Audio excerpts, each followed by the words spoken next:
राज्याभिषेकाच्या वेळी हा दरबार कसा सजवला असेल, कसा दिसत असेल, कसा वाटत असेल त्यावेळी. राजे जेव्हा नगारखान्यामध्ये तास राजाने हा दरबार पाहिला. दरबार पैठणी कापडाने मखमली पडद्यांमध्ये रेशमी कापडांमध्ये हा दरबार सजवला होता. आणि या सजवलेल्या दरबाराच्या चारी साईडने चारी बाजूने मशाली लावल्या होत्या आणि या मशालींच्या उजेडामध्ये 6000 प्रजा राजाच्या राज्याभिषेकासाठी या दरबारामध्ये उपस्थित होती. राजे नगारखान्यामध्ये तास राजाने समोर पाहिलं त्यावेळी राजांचं सुवर्ण सिंहासन हे सोन्याने हिऱ्याने मोत्याने सजवलं होतं. आणि या सजवलेल्या सिंहासनाच्या उजव्या बाजूला राष्ट्रपिता जिजाऊ साहेब 78 वर्षाच्या माता बसले होत्या.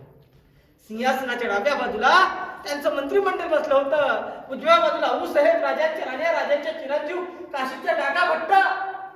राजे नगारखान्यामध्ये तास राजाने हा दरबार पाहिला आणि या दरबारामध्ये असणारी 6000 प्रजा पाहिली. आणि प्रजा पाहून आपल्या राजांचं त्यावेळी अंतःकरण, त्यांचं हृदय त्यावेळी पूर्णपणे बुडून आलं होतं. खरं तर राजाने रडायचं नसतं, खरं तर राजाने देहाला अग्नी द्यायची नसते. मग राजांचं अंतःकरण भरून येण्याचं कारण काय होतं? तर कारण होतं की ज्या वीरांनी, ज्या मावल्यांनी, ज्याने हिंदवी स्वराज्य उभं केलं, तो एकही मावला आपल्या राजांना या राज्याभिषेक सोहळ्यासाठी, या राज्याभिषेकासाठी या दरबारामध्ये पाहण्यास मिळत नव्हता. त्यांच्या विधवा बायका, त्यांची मुलं बाळं दरबारामध्ये उपस्थित होती. आऊसाहेबांच्या डोळ्यातून आनंदाचे अश्रू वाहत होते. कारण शिवनेरच्या मातीत फिरणारा शिवा आज राजा होणार आहे. आऊसाहेबांना राजे नक्कीच म्हटले गेले की आऊसाहेबांना राजे म्हणतात की आऊसाहेब आम्हास आमचे मावले ठेवतात की ज्या मावल्यांनी हिंदवी स्वराज्य उभं केलं, एकही मावला आम्हास या दरबारामध्ये पाहण्यास मिळत नाही. आऊसाहेब आम्हास आमचे मावले ठेवतात. आऊसाहेब सुवर्ण सिंहासनाची जी पहिली पाय करतो हा माझा माझी पासालकर. आऊसाहेब सिंहासनाची दुसरी पाय करतो मुरारबाजी प्रभू देशपांडे अधिरगिरक पठाण्याचं मगच माझ्या रायबाचं असे म्हणणारे म्हणजे तानाजी मालुसरे शिवा काशी राजे अनेक वीरांची, अनेक मावल्यांची नावं घेत लटलटत्या अंगाने या सिंहासनावर बसले.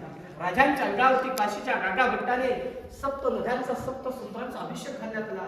राजांच्या अंगावरती छत्र उतरण्यात आलं आणि या दरबारामध्ये घोषणा ललकाऱ्या होऊ लागल्या की महाराज प्रौढ प्रताप वंदन क्षत्रिय प्लवतांस सिंहासनाधीश्वर महाराजाधिराज राजा श्रीमंत छत्रपती शिवाजी महाराज की जय. अशा प्रकारे दरबारामध्ये घोषणा होऊ लागल्या.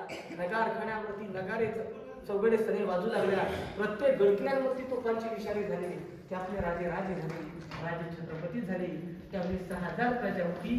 त्यावेळी रायगड किल्ल्यावरती 6 लाख शुभक्त 6 उपस्थित असतात. आता आपण पुढे जाऊ.